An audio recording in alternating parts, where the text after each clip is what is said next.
right, hi, and welcome back to Besties and Booklore. This is the series where two besties talk about our current reads, both good and bad. Today we're talking about what I think we can consider our favorite finished series, which is the Legends of Thezmarr. The first book is called Blood and Steel. That's probably what most people have maybe seen um, in passing on the internet, maybe, but Maybe, certainly not getting as much love as it deserves. yeah, So we're here to give it that love today. yes, totally. So, um, I think we'll start with just like a basic summary of the plot. Kim, do you want to you want to Yeah, sure. And I guess we should preface with two things. The first off is there are definitely going to be spoilers in this conversation. So if you haven't finished it or haven't read it, go read it and then come back and listen to our conversation about it. Well worth your time to read. And also, I would recommend going to her Instagram.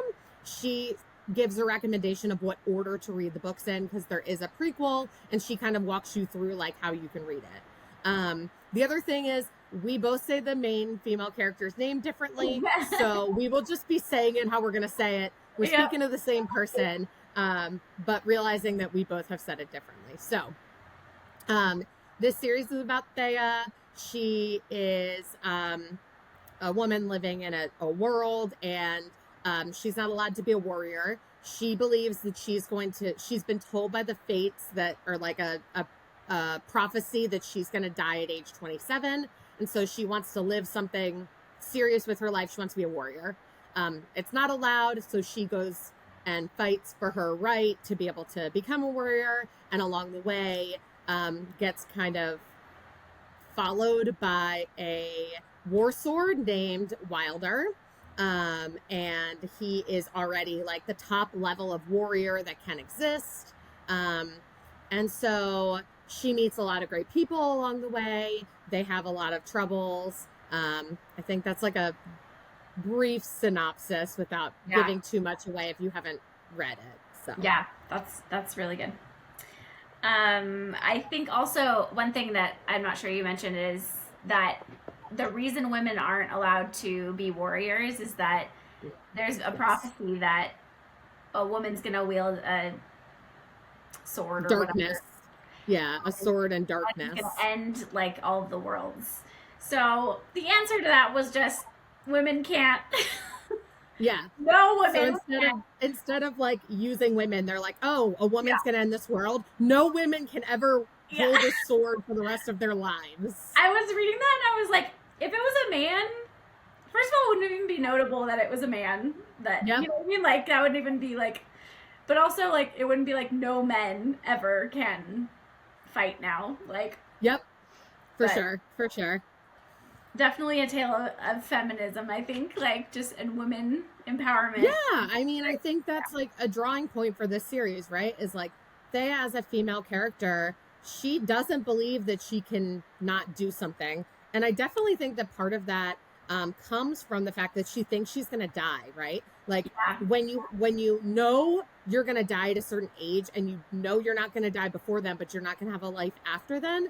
I feel like she really puts herself out there in a way that other women might not because she has nothing to lose, right? Yeah, I agree. I feel like that was a huge part of the story, her fate stone, and just almost her feeling like she's invincible because she's like, well, I'm gonna die at this certain time in my life, so nothing can really touch me. And I think there were points where that was kind of like a gray area because she definitely was in like distress many times, and I was concerned, like, you know, for her well-being, even though we kind of knew. I mean, it's like in the back of your mind, you thought the same thing as her, right? Like she's not going to be able to die, but there are many times that you're like, this should kill her. This experience is probably the end of her. She definitely does not hold back on a risk in this series. Yeah, definitely. Okay, do we want to just kind of talk about our opinions and kind of analyze a little bit? Yeah. I guess we'll just go with like plot first, like how we felt about the plot. Yeah. I think the world that Helen Schuster is the author. Yeah, I'm I like, think I have no idea how to say it. yeah, If we can the invent world. it, yeah. I know we can't pronounce anything here. So, man, if this isn't realistic for what it's like to be a Romantasy reader, there is nothing else that's Uh-huh. realistic. As I know nothing of how to say any names, but Yeah. the world that she built is complex and also wonderful. Like it's not too deep that it feels confusing, but it's not deep and it's like just the right level of deepness that you feel like it's real, but it also is obviously fantasy. And I don't know how else to explain that, but Yeah. I really liked how I feel like in my brain I like categorize the fantasy books that I read, like which is always romantasy, right? Um, I categorize them into like the powerless, Quicksilver, like adventurous, the the the couple to be or whatever, like the female male main characters. They have banter and it's kind of like flirty and I don't know, lighter in a sense, even though they're kind of enemies, but it's like also very flirty. Um, and then there's like the little bit of a higher fantasy, like maybe more like a Throne of Glass or like trying to think of a good example. Anyway, like something a little moodier and like true enemies where they like actually want to kill each other like and I feel like this was did a really good job of like staying in the middle like yeah. I don't know and I really like that. I felt like this more than any series that I've read kind of encapsulated everything I like, if that makes sense. Yeah. Yeah, I think that if you're thinking about like the relationship between Thea and Wilder, like they're not obvious enemies, but I think it's more that she hates that he has what he has. Like she hates that he is what she wishes she could be. And Yeah. he's kind of a jerk, but he's a jerk for a reason. I feel like he's not a jerk just to be a jerk. Yeah. Um, and I've read other series where I feel like the main male character is kind of just a jerk because that's his personality. And Yeah. like I think that's not Wilder's personality. He's just been through a lot of stuff and I think you find out pretty early on in the series like he's been through a loss with his brother and his brother hasn't passed, but his brother's not the same person that he was and so Mm-hmm. he's had to kind of cope with that and his mentor left and left him behind. And so you find out pretty early on like his life hasn't gone the way he expected and he's pretty grumpy about that, but he's not a bad person. Yeah. Also should be mentioned that this is dual point of view, right? Is it okay through the whole book, through the whole series, right? I don't know if it's through the whole series, but it definitely is enough. Um, I Yeah. think it's similar to it's not a 50-50 split in perspective. Okay. Um, I like But that a lot because it gives us the like. I feel like there's miscommunication, but like it makes sense. I yeah. think miscommunication for the sake of it, but this like I feel like added to the dynamics. Um, and so it was nice to get like both sides. But I think that added to why they didn't kind of gel right away. Like the conflict Yeah. that they had was kind of like with her having the sword or the is it a dagger? I His don't know. brother's sword. Yeah. Yeah. The dagger. So things like that where like it makes sense that they both didn't have both sides and so Yeah. And he had to escort her to get her request yeah. in to be trained for a warrior. And he felt like this was useless. Like, why bother? I'm wasting my time escorting her. Yeah. Um, Also something I love in a book is like that scenario where like he's taking her somewhere and like he's kind of grumpy about it. I really love that. That's also like a powerless kind of like yeah. um Yeah, definitely is a yeah. Kai vibe in that I respect. feel like there was another book that we recently read that was that same scenario, but I can't remember what it was. Anyway, um I mean, Powerless kind of has that too. The Kingfisher is like taking her to Quicksilver, create. yeah. Yeah. Yeah. Um I feel like I was gonna say something. But I think we haven't, in my opinion, touched on what is the best part of this book. And that is the friendship. Oh yes, Her absolutely. friendship with Cal and Kip, two other Yep. up and coming warriors that she meets as she goes through her training, um, is to me by far the best friendship relationship in any Romantasy series I've ever read. I think that they respect her as warriors, they value her as a friend, and never once are like, I want to hook up with you. Like it comes up as like kind of a joke with Yeah, Cal, but I was like gonna say there it's is not like one. a thing, right? It's not Yeah, like a Cal's pining after her the whole series and she yeah, picks Wilder. It's like they just respect her. They all have each other's backs and they don't step on each other's toes. Like they respect the lane that they each are in. yeah, Um, it's just like heartwarming and endearing friendship that is not present in every series. yeah. I love the group of three friends. I feel like that's a really great thing to have in a book. And I was thinking about this, like, as I'm thinking about this book for this video, I was thinking, I like how she has her, like, warrior friends, but then she also references, like, her old friends and, like, she'll go visit her old friends. Like, it was very realistic to kind of, like, how life is as an adult with friends. Like, Yeah, you having have multiple different, groups of friends, yeah, and she makes a new group of friends when they meet a new, group of people. yeah, And so she creates a different friendship in a different capacity and um yeah, I think like as she grows as a person, her friendships grow and change. And they're still there, but it's just they all look a little different. yeah. And I think in that same vein, the characters, like just in general, were really great. I loved like the comic relief of Kip and Cal was really great. Um, Yeah, I mean, I think as far as supporting characters go, the writing of Kip and the character development of Kip yes, is like you love him and you also think he's ridiculous at the same time, and it is yeah, so needed. And that kind of like I think like a lot of us also love Fourth Wing and Iron Flame, and I think like that has an element of it, but I think in my opinion that Kip is better written yeah, than Riddick or somebody in Fourth Wing. Like I just think that his character is just so much, he's exactly what you need in the moments that he's in. yeah. I agree. And also like a fun backstory, like things that just that you just don't. It's kind of similar to the we were talking the last time we did a video like this. Um, we talked about Quicksilver and Carrie. Carrion. Yeah. And like a Yeah. similar vibe. I do think it's better done in this book, but a similar thing where it's like he kind of comes out of nowhere and you're like, oh, like it's funny and it's a little bit of an intrigue, like where you're like, oh, Yeah.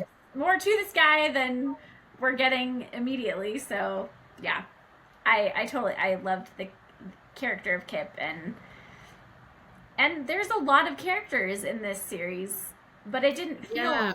that. Like Yes, I agree with you. I think that it could have felt overwhelming and hard to keep yeah, track of. And in something like Throne of Glass, you and I both had some trouble keeping track of the different characters because there were so many and they were in different worlds. In this series, it felt like there were also a lot of characters, but that I knew who everyone was and I knew the connection that people had. And I don't know whether it's the simplicity of the world, like the world was simpler so I could keep track of the characters better, but definitely agree with you. yeah. Okay, what about the romance? Um, So this is a very spicy book, there I, series. I would say Blood and Steel is not very spicy, but the series as a whole is yeah, very, very spicy. yeah. Which I will say that's my one major critique is that I feel like there was gratuitous spice, which is like something I don't love. I like spice. I don't like when it just like it feels like it's there for the sake of being there. There was a There were several moments times. that felt like Resand and Feyre in the tent feeling if you're an ACOTAR fan. Yeah, And you know that reference because I think every ACOTAR fan is like, oh yeah, I know that. yeah, There were moments of that. yeah. Just times where I'm like, can y'all have a conversation without having to jump each other's bones? Like, can we just Yeah. exist for like a second? Um, and I feel like it kind of takes a lot to get me there, and so I feel like if I'm there, it's not a great sign. But It was like there was only a handful of times where I was like, okay, this is like kind of crazy. Like, Yeah, it wasn't enough that it took away from the overall story. And I would say, like, it doesn't start out that way. So if you're somebody who's yeah, like, I don't really like spice, it's like, okay, well, I think you might be okay in this series because it's only a couple of people. It's like intentionally done. Like, it's not like yeah, everyone in the series is, hooking up all the time. So it is a little bit yeah, different.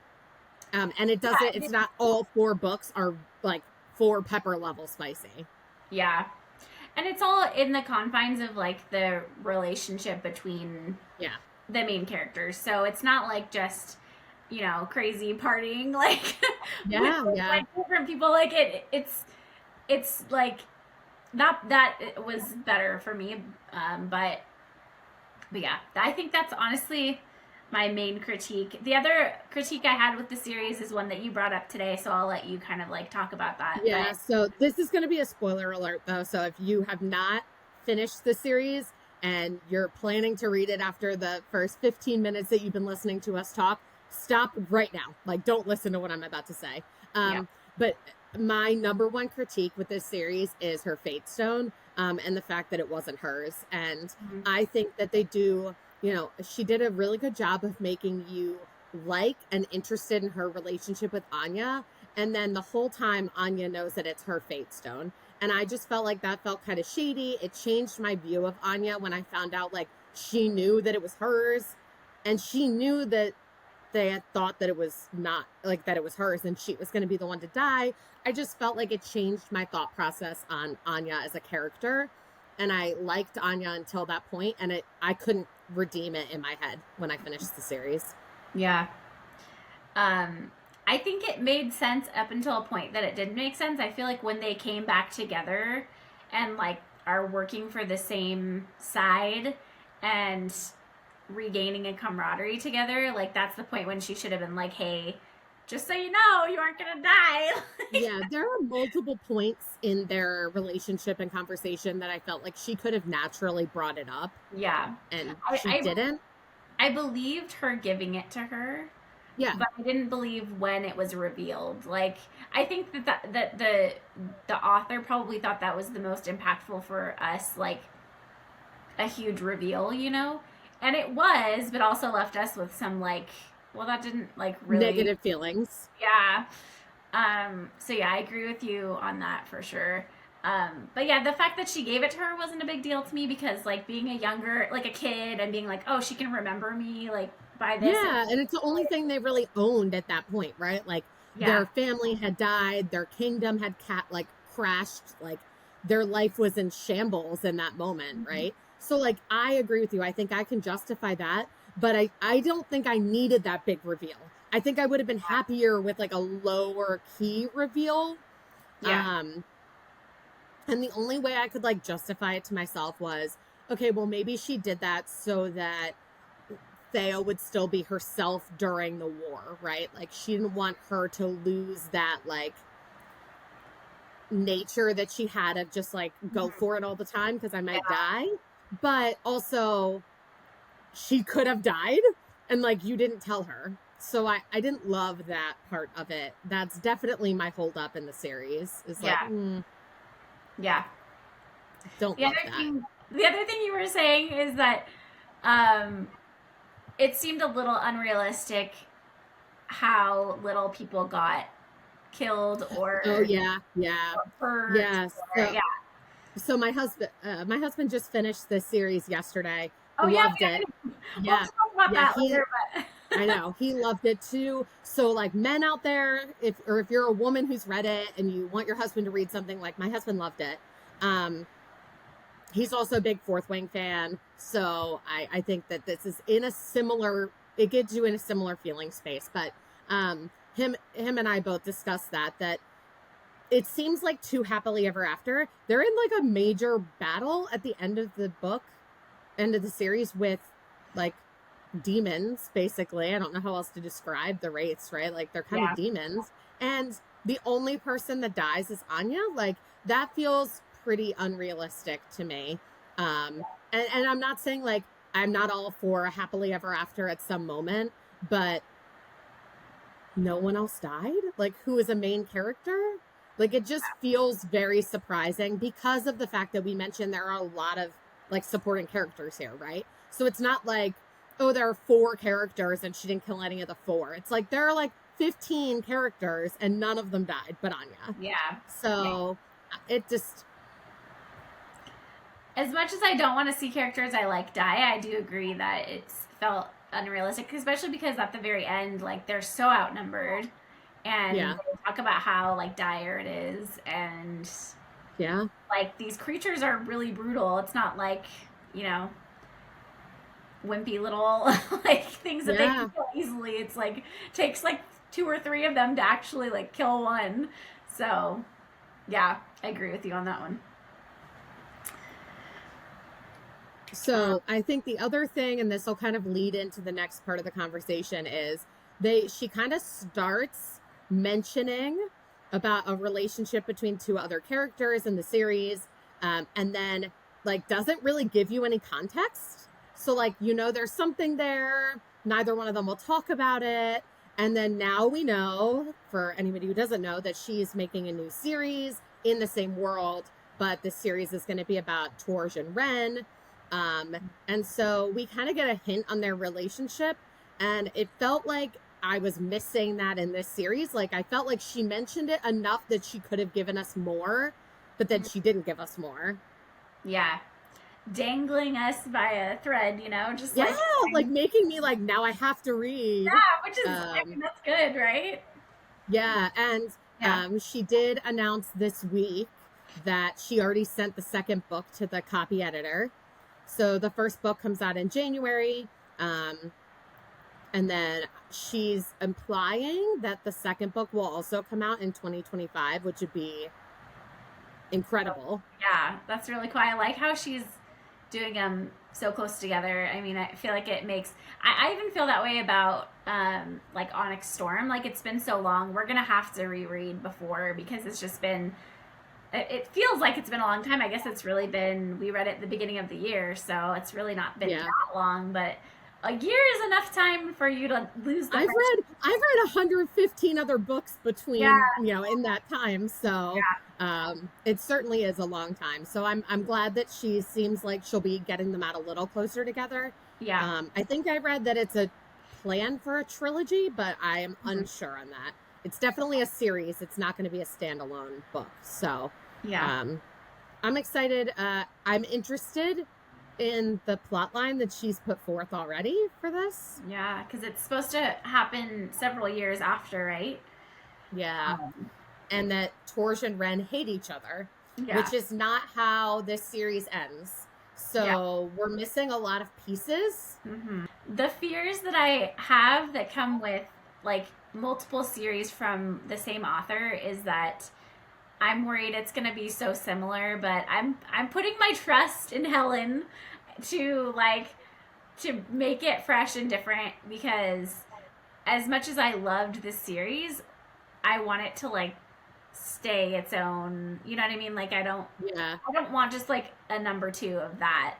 I want a totally. whole new thing. So I'm excited to see like the difference is I feel like she did a good job making the sisters their own people. Like Agree very strongly on that.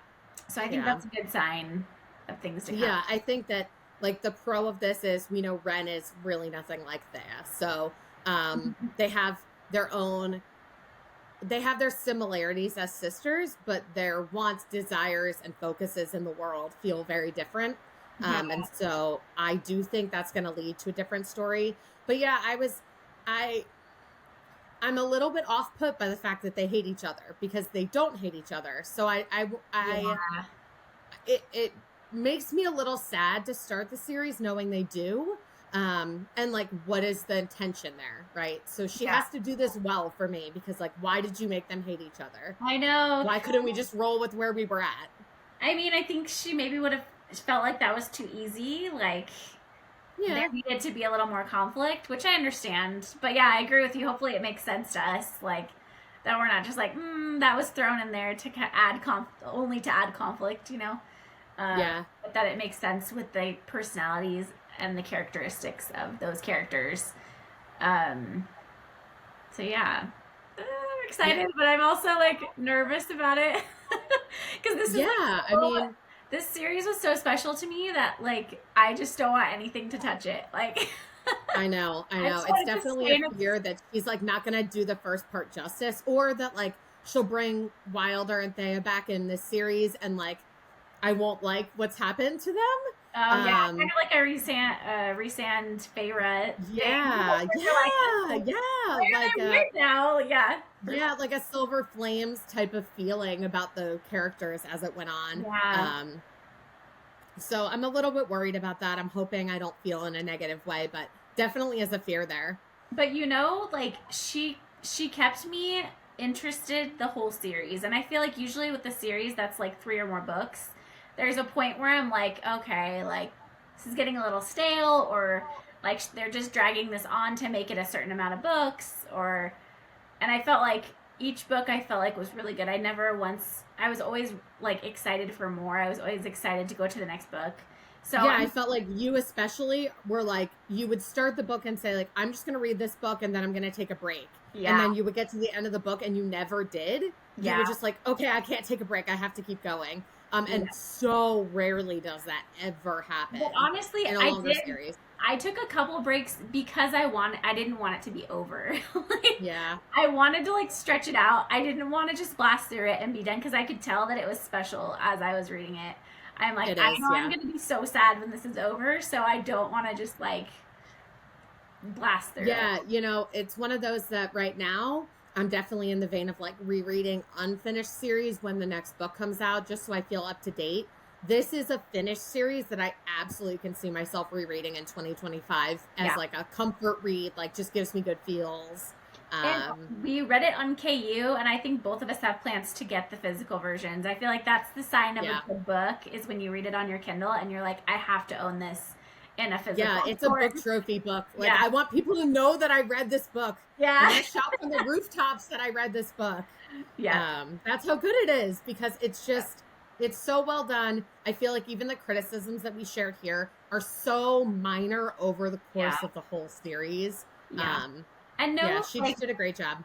no book or series is going to be a perfect, like, for everyone. You know what I mean? Like, Yeah. everyone's going to always have things that they maybe would have done differently. And, like, so, yeah, don't let our critiques, like, deter you from reading this book because it was so good. One of the best we've read, I For think. sure. Yeah. So, Yeah. So now we're all ready for January. We're going to have to read after Onyx Storm will be Iron and Embers. And then we'll have to come back on here and share our thoughts on book 1. yep, definitely. Would you say this is a 5-star series? Absolutely Yeah. a 5-star series. No Yeah. question. There was never a debate in my mind. 5-star series. Totally. Would you say every book was a 5-star book? Yes, except for the prequel. I think the prequel is the only one Okay. I didn't give 5 stars, and technically that's not in the series. So Yeah. I think I did rate all 4 books in the series at 5 stars. Yeah, I feel like I wish I would have like rated them as I was reading them because I can't remember really like exactly. Yeah. I feel like I'm probably the same. I just loved it so much, and I actually was really surprised with the prequel. I feel like it was. For a prequel, it was really good. I remember. I mean, she gives you like a reading order for like emotional damage, like max emotional impact, or however she phrases it. And that's what I think we both did, right? Yeah, we did. And that's what I recommend doing if you're looking for the best way, in my opinion. But it is absolutely painful, like physically painful, to go to the pre. What is it called? Prequel. At that point, but I quit. I mean, it took me a couple chapters really was all to like be like, okay, like I can do this. Like this is also a good book. I felt like that was a good book too. It was. It did give you a lot of insight. So I think it's kind of a must read if you want the last 2 books to be more meaningful for you. I agree. I think to have the empathy you need to finish the book in a positive way and be okay with the way. Is it the third? You go into the third book after. Yeah. Well, yeah. Yep. Going into the third book feels less like heart wrenching. I think. Yeah. Like, because you have a little more empathy. I'm trying to be vague so that I don't, you know, give anything away. But, yeah. So, any last thoughts? Go read it right now. Yeah, go read it. We're big fans. Let us know if you have read it, because I feel like not a lot of people have, and so it's one of those ones. I'm glad we read it together because we could like talk to each other about it, because not a lot, like we said before, not a lot of people are talking about it. So, which is fun. I think it's fun to get in on a book before it blows up. But it still hasn't really blown up as much as it deserves to. So we'll see if that hopefully happens. This video hypes it up for anybody who's looking for a new read in 2025. Yeah, that would be great. So, all right. Well, I think that covers Legends of Thezmarr, and we're hoping to do another video this year, right? Maybe? Yeah, I think we'll probably do maybe 1 or 2 more. Kind of like a wrap up of the year, at least. Yeah. So that'll be fun to look forward to. Yes, excited. Yeah. We've got a lot of good books this year, so. Yeah, for sure. So thanks for watching, and we'll see you next time.